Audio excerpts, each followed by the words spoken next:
Hello everyone, welcome to a brand new Quant Tekel trader interview, and today we're here with Tedroy from the US, all the way from Texas. Welcome bro, thank you for chatting with us. Thank you, bro. So Tedroy, you've withdrawn like over 126k just from Quant Tekel so far. How did you manage to get such crazy results with trading and prop firms? It's a good feeling. However, I've prepared myself to have results like this because I've been trading for almost 5 years now. So it's not like it's something that happened overnight, so I'd be shocked to see the results. I've put in the work. I failed for basically 3 years, 2.5 years. And I'm just reaping the rewards now, but I feel really good to know that I'm in that 5 or 1% of traders that succeed. So I'm really grateful for that opportunity. What kept you kind of going through that whole process? Because, you know, it's super hard and trading tests you like crazy. We all know, like a lot of us know what that's about. And the 99% of people, the reason they don't make it is because they give up, right? What kept you from giving up this far? Most people quit, like they give up. And the moment you give up, you have zero chances of making it out, right? I have only one plan. That was to become successful in trading. I didn't have a time limit on when I wanted to become successful, but I just knew that I was gonna become successful. So you would probably attribute like your success to just believing in yourself, right? Yeah, just believing in myself, being disciplined, being dedicated, and just working hard, like staying up. Because I was in college when I started trading. I was staying up and I was studying, and I just never take my foot off the gas. I just kept going.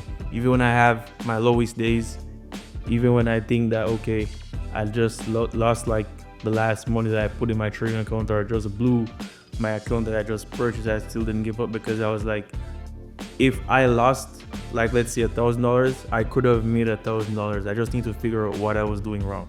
So any amount of money that I lost, I could have also made that money also. So that just kept me going, and also knowing that if I quit and I give up on myself, then I won't be able to trust myself to complete anything else in the future. I think that's like a big similarity I've seen between a lot of the people, and that's just believing in themselves and knowing that they deserve this, right? And if they give up, then they're kind of shortchanging themselves. Like you said, you were trading, you started trading when you were in college, right? What was that whole journey like? How did you manage to balance those things? Obviously, being in college can already be a pretty stressful thing, right? Yeah. And there's a lot of distractions. And how are you able to balance those two things, especially when trading can be such a emotionally taxing thing, and then also being in college can be super stressful as well? Honestly, it was pretty tough. I gotta say it was pretty tough because I was also working. I was going to college, but I was working on campus. But I was working and I was going to college. But I always tell myself that I gotta sacrifice some sleep or some time to get to where I want to get to, because change requires change. If I just get up every day and I keep doing the same thing, I wake up, I get ready for school, I go to classes, I go to work, and I have it in the back of my head that I'm gonna be a successful trader, or I want to be a successful trader, but I keep doing those same thing every day, repeating the cycle and not changing anything throughout the day wouldn't make me become a successful trader. So what I used to do is, between classes, I would try to study, like watch videos on YouTube, run over the charts. At night before I go to bed, I would stay up and charts until my eyes start like running water. So like my eyes are burning. Then I would go to bed. And then when I wake up in the morning, sometimes I look at the charts. At that time I used to trade GBP USD and Euro USD. So I used to just go over the place, no trades. I didn't take no trades. I just go over charts and see where the market is heading, see if my analysis is right. And then I just kept on balancing that. But it reached a point where working and school was hindering my trading success. So I stopped working, and then I had a little more time to figure out school. I saved up some money from where I was working, and then I also quit school to focus solely on trading. And did those decisions, you think, help that? Or did it perhaps put you under more pressure? Because there's two schools of thoughts around that. you know, because especially when it comes to financial pressure and perhaps like your parents or something putting you under pressure to be in school. What was that like? Yeah, it was definitely. I would say to anyone, it's okay to quit school. It's okay to quit school because you could always go back. To be honest, you could always start off from where you left off with school. So you could always quit school. But as in terms of like quitting your job, I would tell anyone to save up anywhere between 6 months to a year in immediate expenses, right? Because it's gonna ease like a lot of pressure off your brain. Because when you're trading under pressure, it tends to make you be impulsive and be trading for the money. A lot of times when you're trading for the money, it keeps running from you because you're not thinking consciously. It was pretty tough because imagine you stop working, you're not profitable, but you just stop working to focus on this because you believe in it. It was pretty challenging, but my mom stepped in and she helped. In the summer, I would try to find like jobs that I could do to get some money to take care of expenses. And as regards to parents, my mom was always like supportive. She never ever doubted like anything that I told her as regards to what I was doing with trading and quitting school. The only thing she told me is keep my head up and do the right thing. Don't rush. That's all she told me.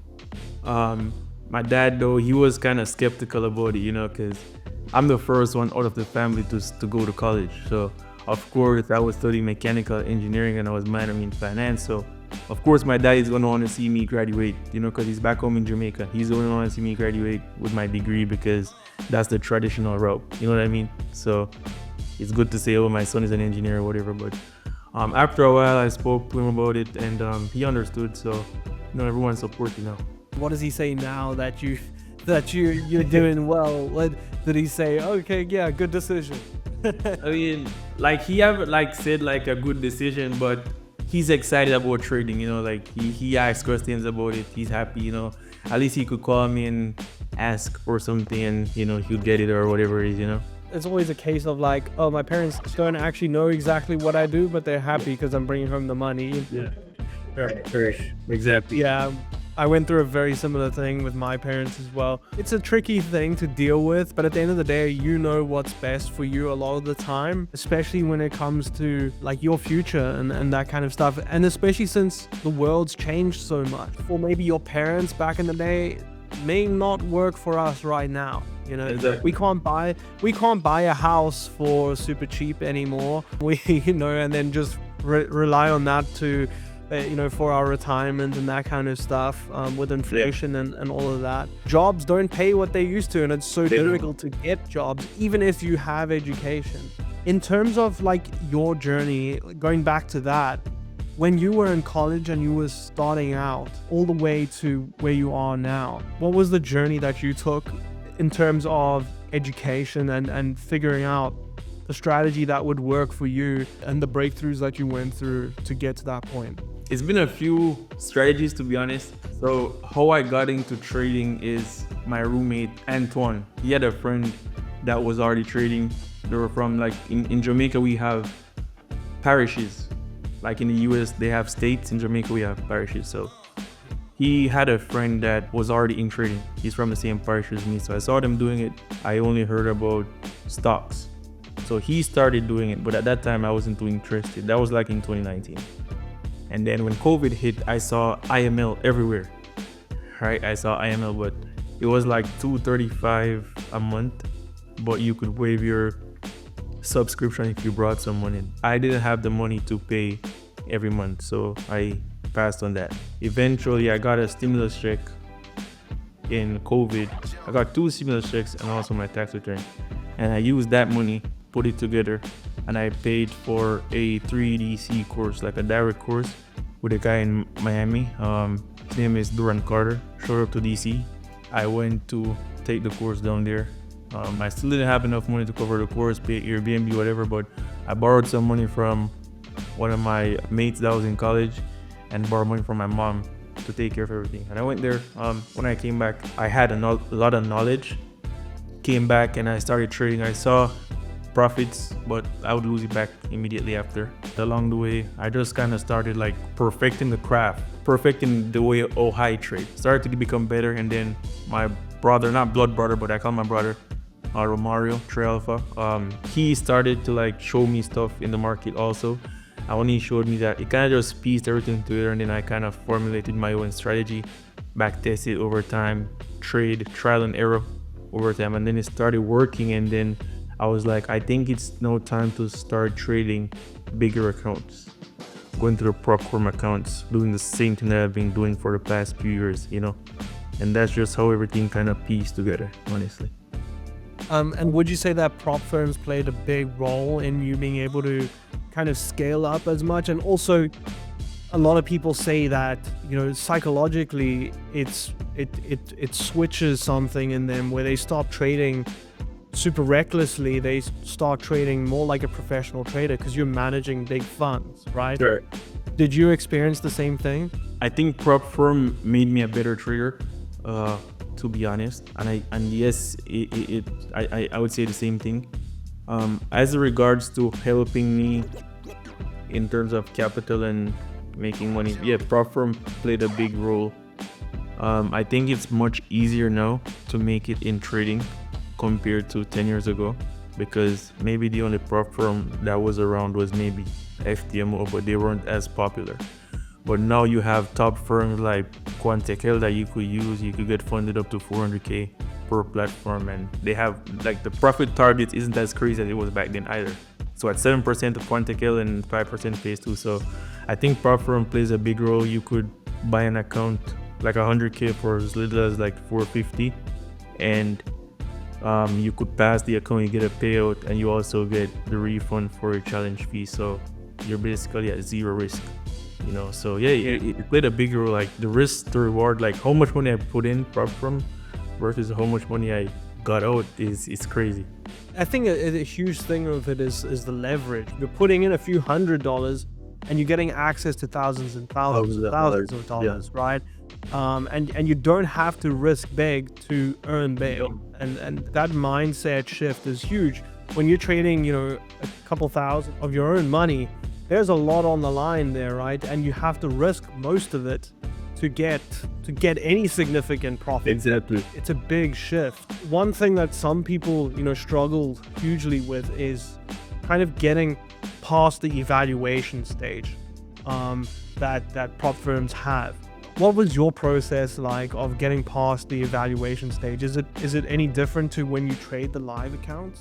Back then, yes, it was different compared to how I used to trade live accounts, honestly, because on the challenge phase, like the evaluation phases back then, I used to risk a lot, a whole lot. So it was basically gambling, to be honest, hit or miss. But I realized that wasn't sustainable long term. So I think the best thing is to have a system, have a risk to reward system that you work with and that you've tested over time and knows that it works, because you could risk as little as 0.25% and still make between 3 to 5% a month with a 1 to 3 risk to reward ratio. So depends on how you are as a trader, the type of trading you do. But I honestly think that people should lower their risk. Instead of risking the standard 1% per trade, you could risk 0.5%, even 0.7%. Right now I risk between 0.5 and 0.7% per trade, and that's just how I run with it. And I don't do this right now currently, but I always tell traders, if let's say you bought an account for $500, aim to make like the minimum withdrawal that the firm allows. So that means at least you know what it feels like to get a withdrawal, and you also know that, okay, I'm risk free now because I got back my money that I put in and I got a withdrawal. And also I still have the account, because whether you blow the account today because you're over risking, or you don't take a trade today and you make $50 and wait for a withdrawal, the time is still gonna pass regardless. The days are gonna go regardless. You know what I mean? So sometimes traders need to just relax and take less risk, trust your strategy, and over time you'll see the results. Yeah, I think it all comes down to kind of a greed thing that people have. They see the money and they're like, this is my chance now. And they don't realize that, especially if they haven't yet had their first withdrawal, that they're still kind of in this state of this isn't real money. And when you do that first withdrawal, I think something changes. I think It does. something flips in your mind as to where you're like, this is real money. It just hit my account. If I can do this, think of what I can do if I'm just consistent. Right. And that's something I see with a lot of the people that I help out. And I don't know, like it's also maybe something to do with us putting that first withdrawal kind of on a pedestal, right? Right. You may not have made a ton of money already. You may have just been struggling for years trying to get there. What you need to do is just show your brain that it's real and take that first small withdrawal, put your ego aside and show yourself that it's real. And from there, you'll find it snowballs like crazy. Right. That's just what I've noticed. Yeah, that's true. Because my first withdrawal was $20 with Yuga's Way. My first withdrawal was $20. At that time, I was using Yuga's Way, and you had to pay a fee to withdraw your money. So I think the fee was like $7 or $8. When I got the withdrawal and I got the approval email, the first thing I did was went to Starbucks.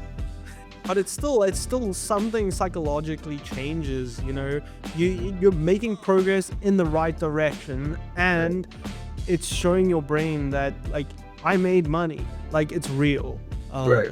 And something changes, but people still struggle a lot, you know. It's a difficult thing to get right. Trading is super difficult. That's why 99% of people can't handle it. What do you think is the biggest issue that's facing people right now who are struggling to get profitable and end up quitting? It's because of what they're seeing online. That's what I honestly feel like, because me myself got caught in the same thing. I think, you know, when you go on Instagram, you go on Twitter, you go on TikTok, you go on YouTube, we see all these traders driving fancy cars, living in the mansions, they have the nice watches and all that stuff. So I think a lot of traders, like in the back of their head, they're telling themselves that, oh, I'm going to start making 10K a day or 10K a month or whatever, before they even start experiencing the challenges of being an actual trader. You know, like you got to understand that you got to accept losses. I think the biggest thing with traders is accepting losses. I think that's one of the biggest things. Accepting losses and being greedy. I think that's the two main things that traders need to get control of before. Because I always hear people say you got to become emotionless in trading. No, I think you would need emotions to trade, because your emotions is what's gonna spark, like, okay, when I start feeling this type of way, I need to stop trading. Your emotions is what's gonna like control how you manage your trade. So you need to learn how to control your emotions. That's just the biggest thing. Over risking is also a big thing, because when you're in a loss, right, and you set your stop loss, you as a trader should be honest with yourself and be like, okay, am I willing to lose this amount? Am I willing to see the trade hit this stop loss and then I'm going to wait for another settle? Or am I going to see the trade going towards my stop loss and I'm going to remove it? Or if this hits stop loss, I'm going to risk 2 times what I just lost. You know what I mean? So you got to just have the risk plan and work with it. You can't go against it. There's a lot of people getting into trading right now that probably won't end up making the cut. Honestly, and that's just the nature of the game. It's just our brains are not designed to think this way. We're not designed to perform this way, and people aren't willing to stick with it as a result, because it becomes so difficult. Yeah. And there are a lot of people getting into it today, and for those people, for example, like if someone had to come up to you, one of your friends said, like, I want to get into trading, if you had to tell them right now, okay, this is the process I would follow to start on the right track, what would you suggest to them in terms of finding like a strategy that works for them and taking it from there, you know, and making sure that they stay on that right path? What would you say to them, like, if they had to ask you right now? The first thing I would tell them is find a mentor, you know, because you need someone to help you throughout the process. It could be YouTube. The first thing I would say is to find a mentor, Obviously, they're gonna have a strategy. So when you find a mentor, you take that strategy, you stick to that strategy, and I would say focus on one peer. Starting out, you don't need more than one peer to be successful, you know? So I would say focus on one peer. I always tell people to pick a currency peer, something that moves both in London session and New York session, has some form of volatility, but is not too volatile as regards to indices or commodities, you know? So I would say to find one peer, preferably any USD, like USD JPY, any major peer, USD JPY, GBP USD, Euro USD, in one of those pairs. I stick to it. I would say journal, because you won't know what you're doing wrong if you don't have a track record of the stuff that you've been repeating over time. That's how you're gonna become better. So I would say have a journal, and also don't focus on trying to become profitable. You're just trying to understand what you're doing as a trader, understand the strategy, understand how the market works, study when does that peer move. You got to study all those things. Don't just think about, oh, when am I going to be ready to start trading live capital. Don't worry about that part. Enjoy the process, and then once you see that, okay, your analysis, your markups, everything is playing out, you will know when you're ready. You know, you won't have a second thought about it. You'll know when you're ready. It comes natural. Awesome, bro. Honestly, it's been really great chatting to you. I think the people watching have learned a lot from your journey. Congratulations on doing so well, honestly. I think, I think there's a lot of money still to be made. A lot. You're going to stack it up, I think. So yeah, it was really great chatting with you, bro. Thank you very much for sharing with us your journey. And yeah, we hope you go from strength to strength. Yeah, man, I appreciate you, bro. Thanks for having me here too. No worries, bro. Well, to everybody watching, thank you very much for watching, and we'll see you in the next one. Cheers.